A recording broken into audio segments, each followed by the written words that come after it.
Cette affiche avait plusieurs contraintes. Donc il fallait lier le côté un peu festif de la nuit des musées, le côté Corbusier, donc la main qui est le thème de cette année, et le clip Happy en fait. La ville a été détruite aux 2/3, incendiée. 12 000 personnes sans toit, qui s'installent donc dans des baraques de sinistrés, ce qu'on appelle à l'époque des baraques de sinistrés, dont on a reconstitué ici un intérieur. Donc l'ensemble en fait de ce que vous voyez à l'intérieur est authentique. Par contre la coque est quelque chose qui a été refait avec des matériaux modernes, travaillé en trompe-l'œil. Là pour le coup au niveau de la muséographie pour cet espace on a travaillé avec des décorateurs de cinéma pour essayer de donner quelque chose de très épuré et de très actuel.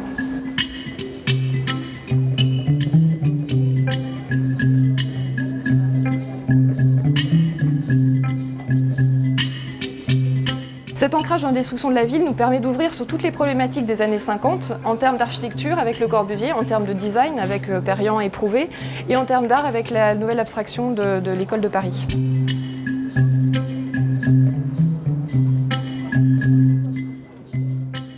Après, au niveau muséographique, on est parti sur quelque chose, un dispositif particulièrement simple, très graphique, qui permet, si dans 10 ans on a envie de tout changer, de retrouver en fait le parti architectural originel et de refaire totalement autre chose. Et donc en fait, là vous rentrez après sur un espace dédié à Le Corbusier et au projet de reconstruction de la ville tel qu'il l'avait proposé à l'époque.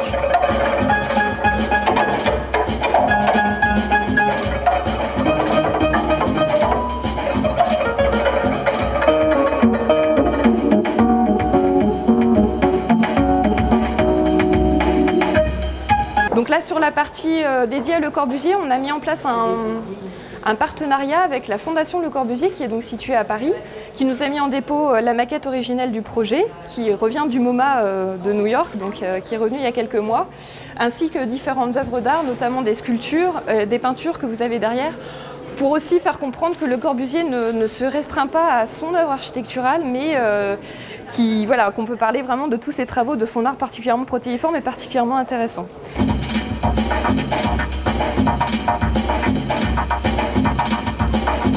Alors en fait, Le Corbusier avait réfléchi en fait à scinder en fait la ville en deux parties, une partie vraiment dédiée à la vie de la cité et à l'habitat, ce que vous voyez ici, et à une partie vraiment dédiée à l'industrie de l'autre côté de la Meurthe, avec donc différents systèmes de voirie qui permettaient en fait de désenclaver complètement le centre-ville qui, à l'origine, dans sa conception à lui, était entièrement piéton. Il n'y avait absolument aucune voiture qui passait ici. Donc avec des unités d'habitation d'un côté, telles que celles qu'il a réalisées à Marseille, donc des unités d'habitation complètement autonomes, avec des commerces au rez-de-chaussée, des habitations, des écoles au-dessus. Take a house. Free the ground floor from the grip of the soil. Increase the garden area.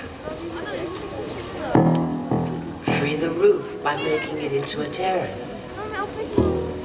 Et en fait, le centre de vie de la cité administrative, avec l'unité administrative qui regroupait dans son idée le tribunal, les syndicats, l'évêché, la mairie, tout ça, tout un tas de choses.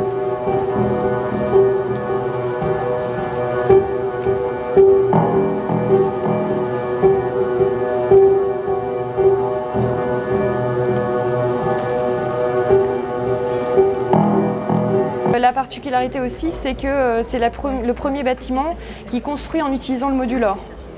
Donc le modular, c'est vraiment un point d'ancrage aussi dans le travail de Le Corbusier. C'est toute cette réflexion sur le nombre d'or de l'humain. Il a vraiment eu toute une réflexion au niveau du bien-être en fait, pour que les gens à l'intérieur de l'usine aient des bureaux bien proportionnés pour qu'ils puissent s'y mouvoir et travailler correctement. Il avait aussi eu toute une réflexion sur l'ensoleillement vraiment dédié spécifiquement à Saint-Dié pour que effectivement, que ce soit en été ou en hiver, les gens aient toujours du soleil dans les bureaux.